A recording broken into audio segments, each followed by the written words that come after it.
Bismillah, alhamdulillah, wassalatu wassalamu ala rasulillah, wa ala alihi wa sahbihi wa man wala. Ibu-ibu, bapak-bapak, dan adik-adik, majikan kagar yang mati Allah, Assalamualaikum warahmatullahi wabarakatuh. Insya Allah kita lanjutkan kajian 40 hadis atau Arba'in dari Imam An-Nawawi. Pada kesempatan kali ini, hadis yang ke-38. Insya Allah. Hadis yang ke-38 ini mengenai wali Allah, ya, teman Allah, ya, teman dekat Allah. Kemudian, apa yang dapat menjadikan seseorang menjadi wali Allah?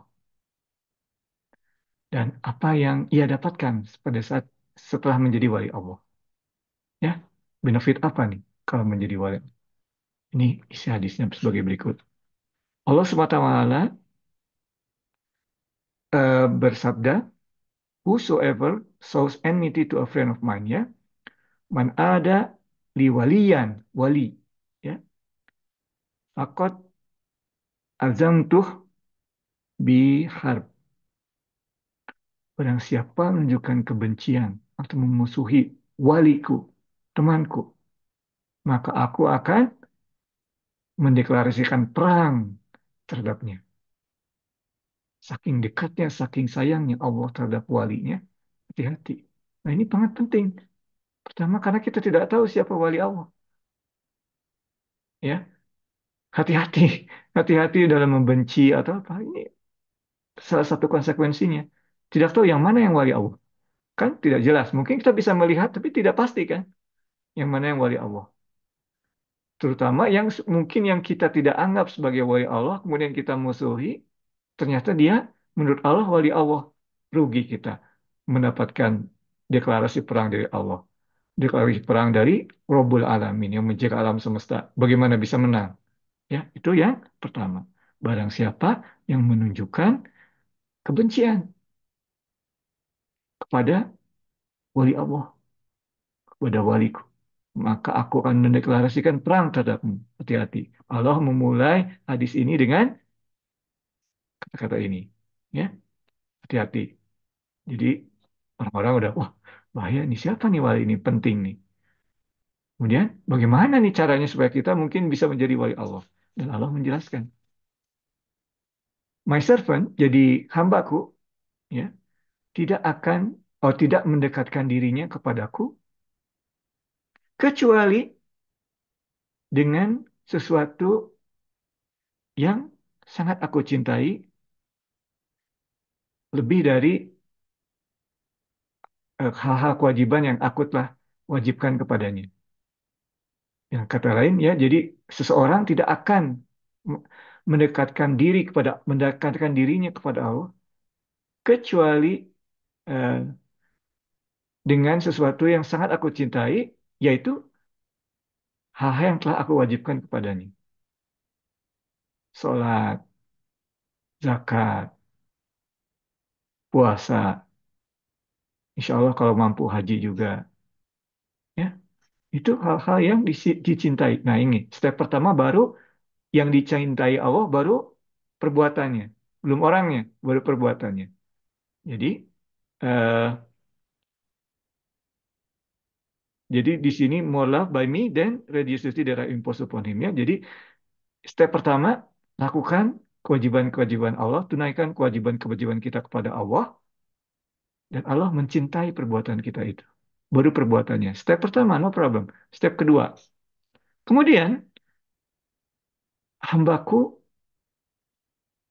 terus melakukan atau terus mendekatkan diri kepadaku melalui ibadah-ibadah yang sunnah, supererogatory dalam bahasa Inggris.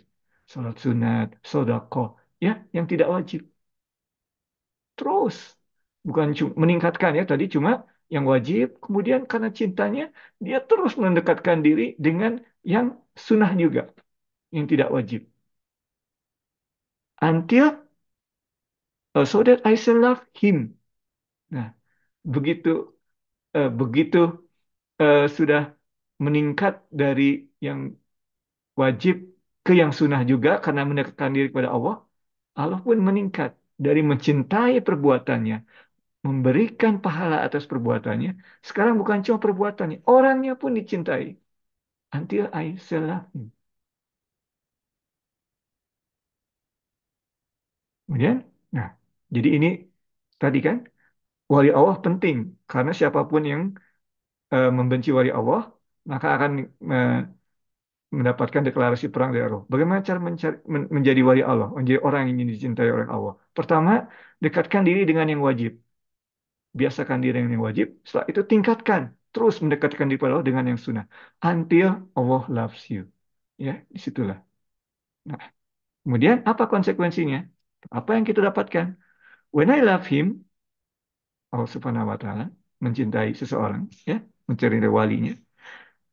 Aku akan menjadi telinga, dengan telinga itu ia mendengar.